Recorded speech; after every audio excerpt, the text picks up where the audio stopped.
अस्सलामुअलैकुम दोस्तों। मसनवी से मुताल्लिक़ 50 सवाल पर मुश्तमिल ये वीडियो जो नेट जेआरएफ के लिए बहुत ज़रूरी है। तो आइए इसको शुरू करते हैं।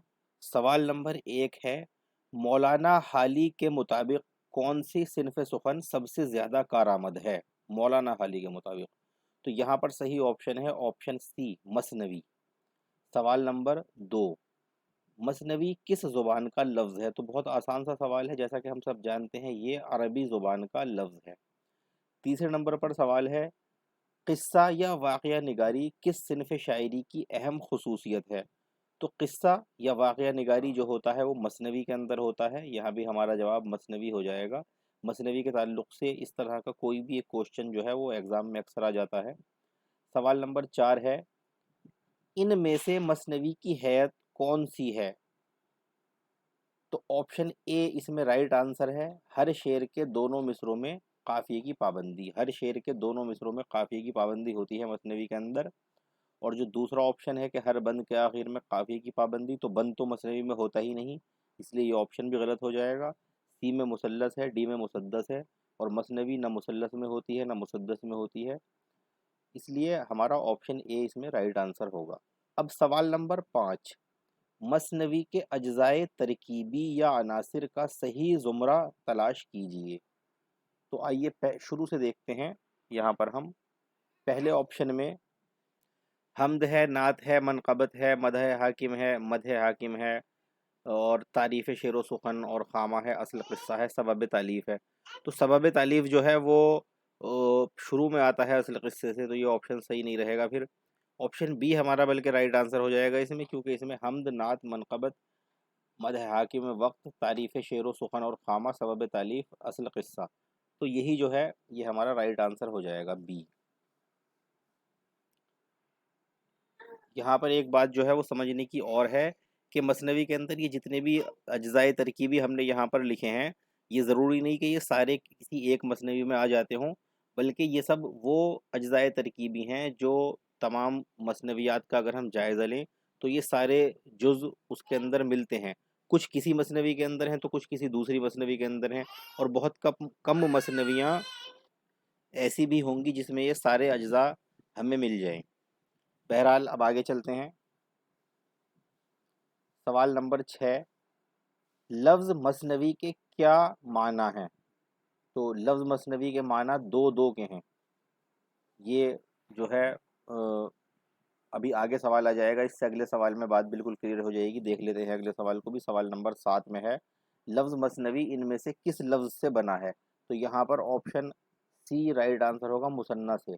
असल में मुसन्ना ही के माना जो हैं वो दो के होते हैं, दो करने के। तो इसी लफ्ज़ से मसनवी बना है, तो इसके माना जो होंगे मसनवी के भी दो दो होंगे। और जैसा कि हम देखते हैं इसमें दो दो मिसरों पर जो है ये मुश्तमिल होती है। दो मिसरों से एक शेर बनता है, और हर शेर इसमें अलग रदीफ़ काफ़िये का होता है, जो एक ही मतलब तरतीब में आते हैं। वो सब अलग अलग रदीफ़ काफ़िये के होते हैं। हाँ, तरतीब के बाद जो है कोई दूसरा शेर आता है तो वो फिर उसी रदीफ़ काफ़िये का हो सकता है, लेकिन यहाँ पर दो दो के जोड़ों में चलता है। एक एक मिसरा जो है, दो मिसरे एक शेर के दोनों हम रदीफ़ और हम काफ़िया होते हैं, और अगर रदीफ़ नहीं होता तो सिर्फ हम काफ़िया होते हैं। अब इसके बाद सवाल नंबर 8, आम तौर पर मसनवी के लिए कितने औज़ान या बहरे मुकर्रर हैं? तो ऑप्शन ए इसका राइट आंसर है, 7 औज़ान या 7 बहरें जो हैं वो मसनवी के लिए मुकर्रर की गई हैं, जिनमें अक्सर व बेशतर मसनवियाँ लिखी गई हैं। हालाँकि इस रिवायत को तोड़ा भी गया है, इसके अलावा भी बहुत से शोरा ने मसनवी जो है उसकी मश्क की है, लेकिन जो मुकर्रर औज़ान की अगर बात होगी तो फिर वो 7 औज़ान हैं।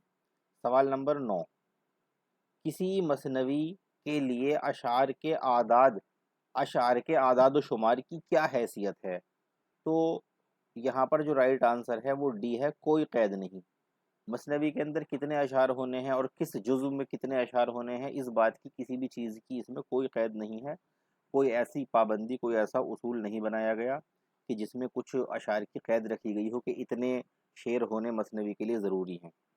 तो इसमें डी राइट आंसर हो जाएगा। अब सवाल नंबर 10 है, मुंदरजा ज़ैल में से मसनवी के मुताल्लिक़ कौन-सी बात दुरुस्त है?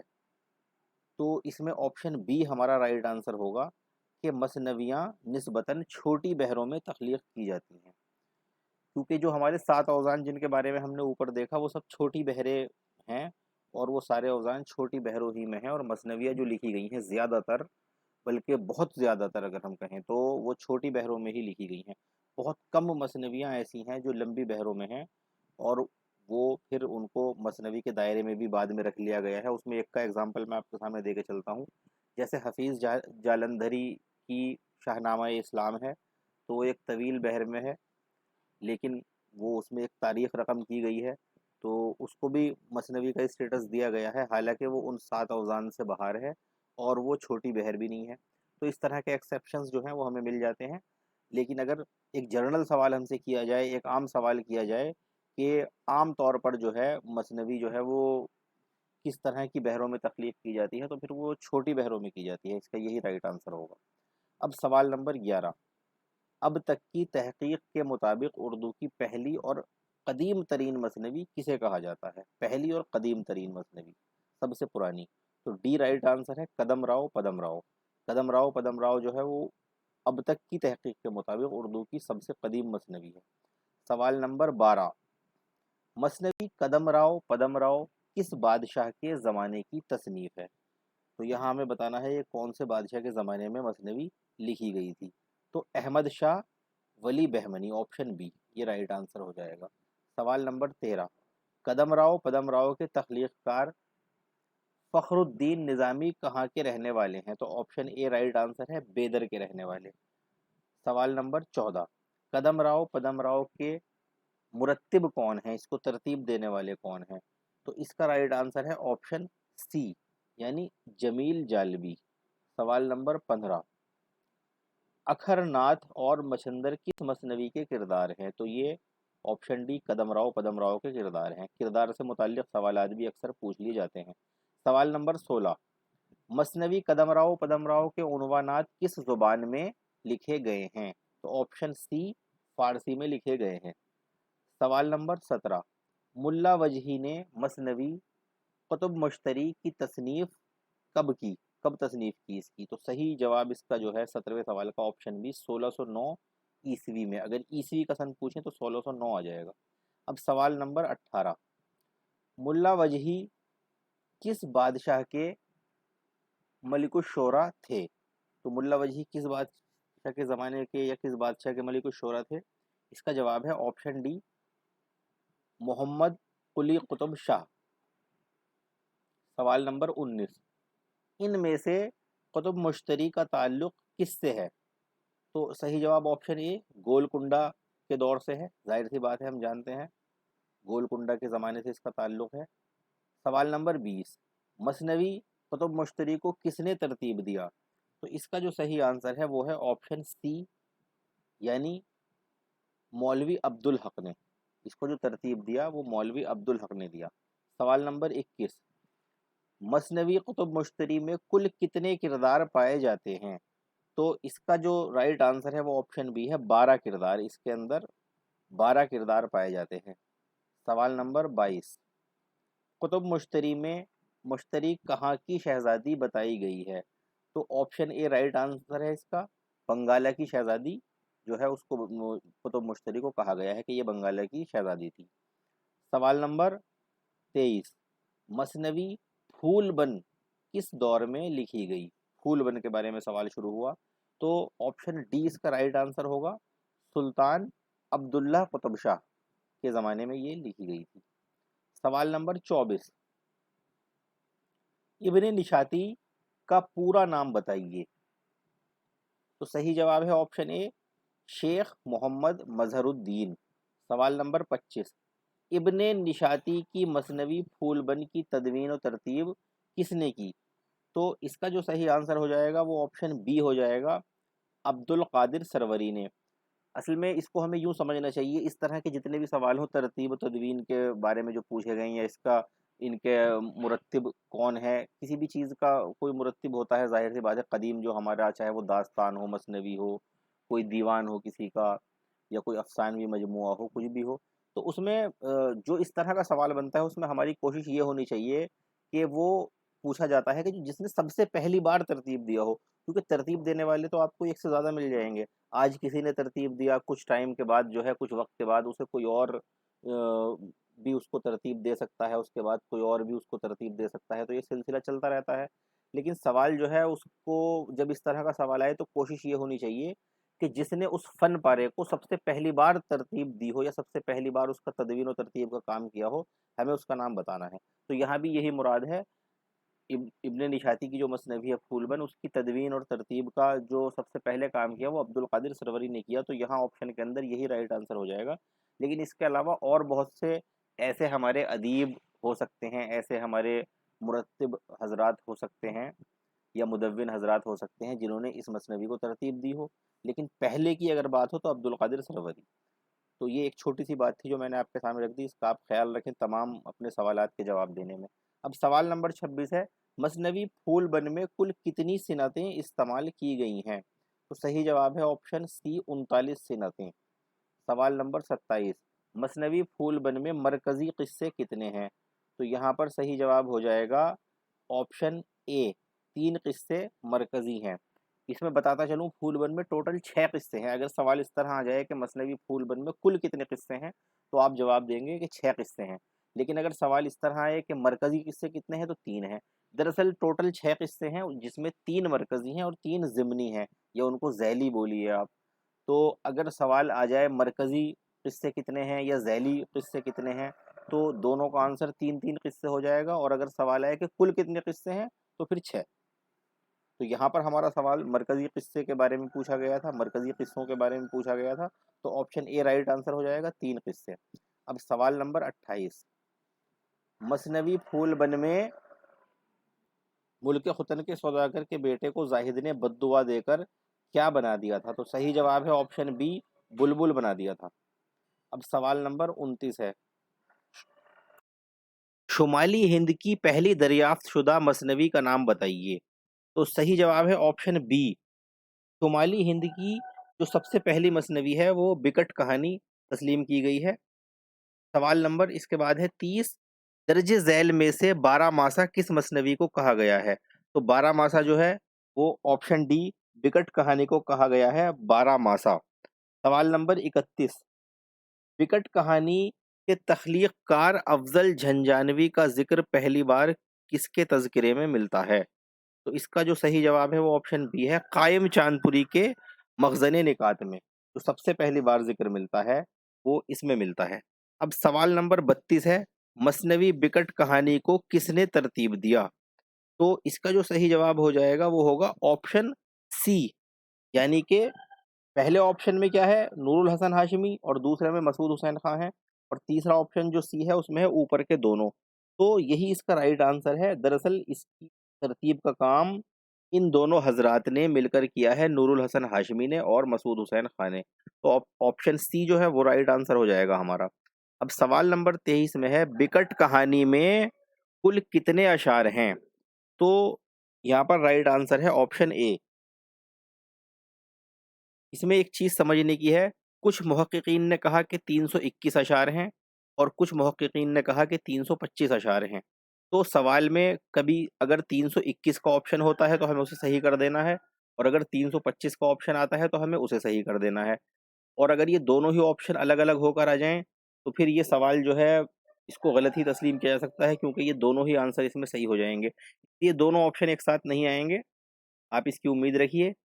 तो दोनों हमने आपके सामने रख दिए, 321 या 325, यही दोनों इसके राइट आंसर हैं। कुछ मुहक्किकीन के नज़दीक 321 अशार हैं और कुछ के नज़दीक 325 अशार हैं। अब सवाल नंबर 34, मसनवी बिकट कहानी की इब्तिदा किस हिंदी माह से होती है? तो इसका जो सही जवाब होगा वो होगा ऑप्शन बी, सावन से। के बाद सवाल नंबर 35 को देखते हैं, मसनवी सहरुल बयान में से किस बहर में है, यानी मसनवी सहरुल बयान इनमें से किस बहर में है, जो नीचे दी गई हैं हमें पहचानना है। तो ये ऑप्शन ए इसमें राइट आंसर हो जाएगा, फ़ऊलुन फ़ऊलुन फ़ऊलुन फ़ाल। ये जो बहर है इसी में मसनवी सहरुल बयान को लिखा गया है। इसके बाद आता है सवाल नंबर 36, मुंदरजा ज़ैल में उर्दू अदब की तमाम मसनवियों में से अब तक की सबसे ज़्यादा शोहरत याफ्ता मसनवी किस मसनवी को करार दिया गया है? तो सही जवाब ऑप्शन बी, सहरुल बयान। जैसा कि हम सब जानते हैं कि सबसे ज़्यादा शोहरत याफ्ता या सबसे ज़्यादा मशहूर और मारूफ उर्दू अदब में अगर कोई मसनवी हुई है तो वो सहरुल बयान है। हालाँकि और भी जो मसनवियाँ हैं वो बहुत मशहूर हुई हैं और बहुत ज़्यादा शोहरत याफ्ता भी हैं। लेकिन अगर हम इनमें मुकाबला करें कि सबसे ज़्यादा कौन है तो फिर सहरुल बयान का पहला नंबर है। अब इसके बाद सवाल नंबर 37 पूछा गया है, फोर्ट विलियम कॉलेज ने मसनवी सहरुल बयान को किसके मुकदमे के साथ शाये किया? तो फोर्ट विलियम कॉलेज से जब ये मसनवी शाये हुई थी तो इसमें ऑप्शन बी, मीर शेर अली अफसोस का मुकदमा साथ में छपा था। सवाल नंबर 38 में पूछा गया है, मसनवी सहरुल बयान में सबसे ज्यादा जानदार, दिलकश और मुतहर्रिक किरदार कौन सा है? तो जवाब है ऑप्शन सी, नजमुन निसा। सवाल नंबर 39 मसनवी सहरुल बयान में नुजूमियों ने शहजादा बेनज़ीर के लिए इसकी पैदाइश से लेकर कितनी मुद्दत तक छत पर न जाने का मशवरा दिया था? तो सही जवाब है ऑप्शन डी, 12 साल तक। 12 साल तक कहा था कि ये छत पर न जाए वरना इसके साथ कोई मुसीबत या कोई हादसा पेश आ सकता है। जो कि फिर मसनवी हम पढ़ेंगे तो हमें पता चलेगा कि वो हादसा उसके साथ पेश आ गया था। तो 12 साल की मुद्दत बहरहाल दी गई थी। सवाल नंबर 40 मसनवी सहरुल बयान में परी माहिरुख ने शहजादा बेनज़ीर को सैर के वास्ते कौन सी सवारी दी थी? शहजादे को सैर के वास्ते कौन सी सवारी दी थी, ये बात पूछी गई है। तो ऑप्शन ए सही जवाब है, एक मसनूई घोड़ा। सवाल नंबर 41 इनमें से कौन सी मसनवी किस्सा गुले बकौली के नाम से भी जानी जाती है? तो सही जवाब है ऑप्शन सी, गुलज़ारे नसीम। जैसा कि हम जानते हैं इसमें गुले बकौली का ही किस्सा है, लेकिन इसका दूसरा नाम जो है वो खुद जो इसका मज़मून है उसी के हिसाब से रख दिया गया है, किस्सा गुले बकौली। ये इसी नाम से जानी जाती है। जैसे कि यहाँ पर एक ज़िमनी बात मैं आपके सामने रखता चलूँ, जैसे सहरुल बयान अभी हमने मसनवी हम उसके बारे में पढ़ रहे थे, तो सहरुल बयान को भी दास्ताने बेनज़ीर व बद्र मुनीर के नाम से जाना जाता है, या किस्सा बेनज़ीर व बद्र मुनीर के नाम से जैसे जाना जाता है। इसी तरह से गुलज़ार नसीम को भी किस्सा गुले बकौली के नाम से जाना जाता है। तो इस तरह के सवालात भी कभी-कभार एग्ज़ाम में आ जाते हैं जो हमारी नॉलेज में होने चाहिए। अब इसके बाद सवाल नंबर 42 है। पूछते हैं कि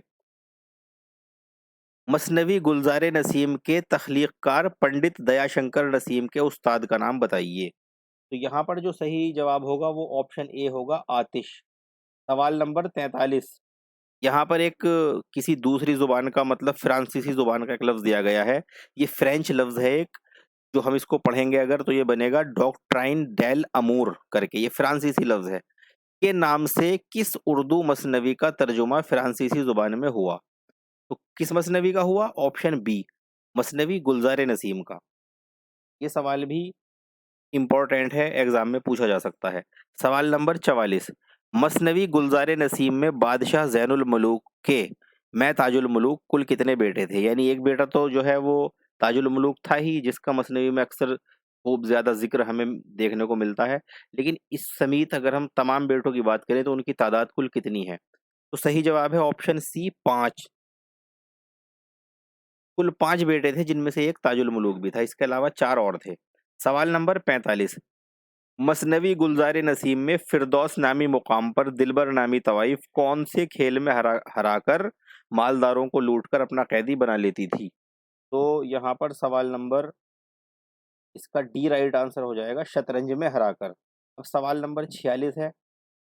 मुंदरजा ज़ैल में से बताइए कि मसनवी गुलज़ार नसीम में फ़िरदौस का बादशाह मुज़फ़्फ़र और इरम का बादशाह फ़िरोज़ आपस में क्या लगते थे? तो सही ऑप्शन है ऑप्शन बी, भाई-भाई थे। ये दोनों आपस में भाई-भाई लगते थे। अब सवाल नंबर इसके बाद है 47 ज़ैल में से गोलकुंडा के दौरे हुकूमत की मसनवियाँ कौन-सी हैं? तो इसका जो सही जवाब होगा 47 का वो ऑप्शन सी हो जाएगा। क्यों? क्योंकि इसमें हम देखते हैं कुतुब मुश्तरी और फूलबन यही दोनों गोलकुंडा दौर की हैं। अगर हम कदमराव पदमराव की बात करें तो ये बहमनी दौर की है। जैसा कि हम जानते हैं तो बाकी 3 ऑप्शन में कदमराव पदमराव है, तो ये गोलकुंडा दौर की नहीं होगी। कुतुब मुश्तरी और फूलबन इसका राइट आंसर होगा ऑप्शन सी। सवाल नंबर 48, ज़ैल में शुमाली हिंद की मसनवियाँ कौन-सी हैं? इस बार जो है वो शुमाली हिंद की पूछी गई हैं।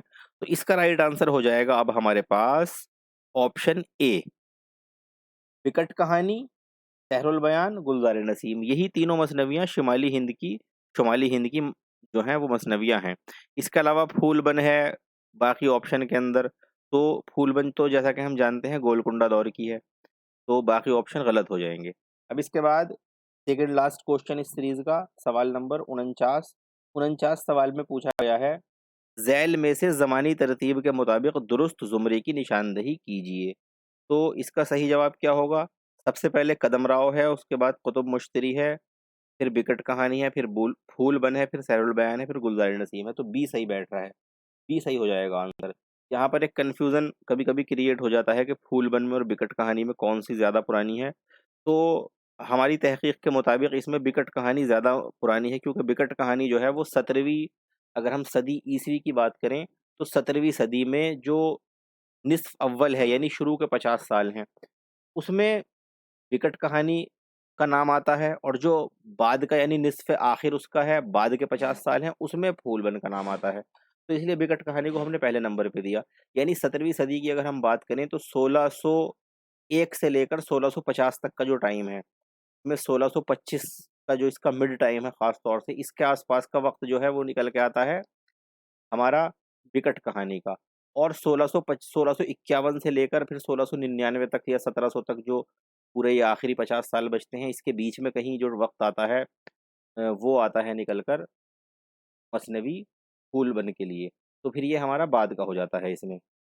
बहरहाल इसमें कुछ ना कुछ फ़र्क और भी हुआ होगा दूसरे मुहक्किकीन के मुतालिक, हम अगर उनके मुताबिक देखेंगे, तो और भी हमें इसमें फ़र्क देखने को मिल सकता है।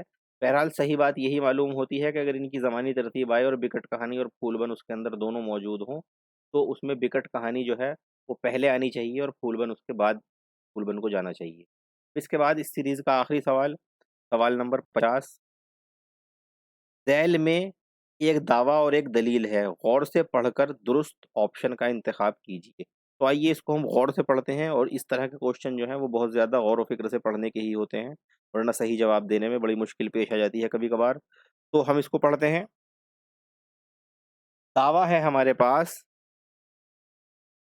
मसनवी कदमराव पदमराव को इस तरह मुरत्तब किया गया कि इसमें किस्से का तसलसल बाकी रहता है।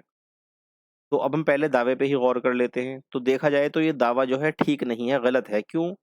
क्योंकि हम जानते हैं कि मसनवी कदमराव पदमराव के बीच के बहुत से सफ़े गायब हैं, और जो है किस्से का तसलसल जो है वो हमें इसमें नहीं मिल पाता। इसको मुरतब करने के दौरान कोशिशें की गई हैं, लेकिन जितना दरियाफ़्त हो पाया, जितना मिल पाया के हिसाब से, फिर भी बहुत से सफ़हात जो हैं वो गायब हुए, जिसकी वजह से किस्से का तसलसल टूट गया। तो ये दावा जो है हमारा गलत है, इसमें तसलसल बाकी नहीं रहता किस्से में, सही बात ये है। अब दलील को देखते हैं। दलील में है, क्योंकि इसमें क़ारी की दिलचस्पी मुसलसल बनी रहती है। तो दलील जो है, दलील अगर देखें हम तो दलील दुरुस्त है, क्योंकि किसी भी किस्से में अगर तसलसल बाकी रहे किस्से का, तो इस बात की दलील ये दुरुस्त है कि उसमें दिलचस्पी बनी रहे। तो क्योंकि हमारा दावा ही गलत है कि उसके अंदर तसलसल बाकी रहता है, तो दावा तो गलत है। लेकिन अगर सिर्फ़ हम दलील की बात करें तो ये बात अपने आप में ठीक है कि क़ारी की दिलचस्पी बनी रहने के लिए ये बात ज़रूरी है कि उसमें तसलसल हो। तो इसलिए दलील यहाँ पे ठीक है, हालाँकि दावा गलत है। तो यहाँ पर ऑप्शन डी राइट आंसर हो जाएगा, यानी कि दावा गलत और दलील दुरुस्त। तो ये हमारे 50 सवाल यहाँ पर जो है मुकम्मल हो गए इस सीरीज़ के। अब इसके बाद अगली वीडियो में हम कसीदे को लेकर आएँगे 50 सवाल, और इस तरह से हम इंशाल्लाह पूरे सिलेबस को कवर करेंगे। आप वीडियो को लाइक कीजिए, चैनल को सब्सक्राइब कीजिए, और कोई दिक्कत अगर आपके सामने हो तो आप हमसे कमेंट के ज़रिए के ताल्लुक से पूछ सकते हैं। इसी के साथ अब हमें इजाज़त दीजिए। अल्लाह हाफ़िज़, फ़ी अमानिल्लाह, अस्सलामु अलैकुम व रहमतुल्लाह।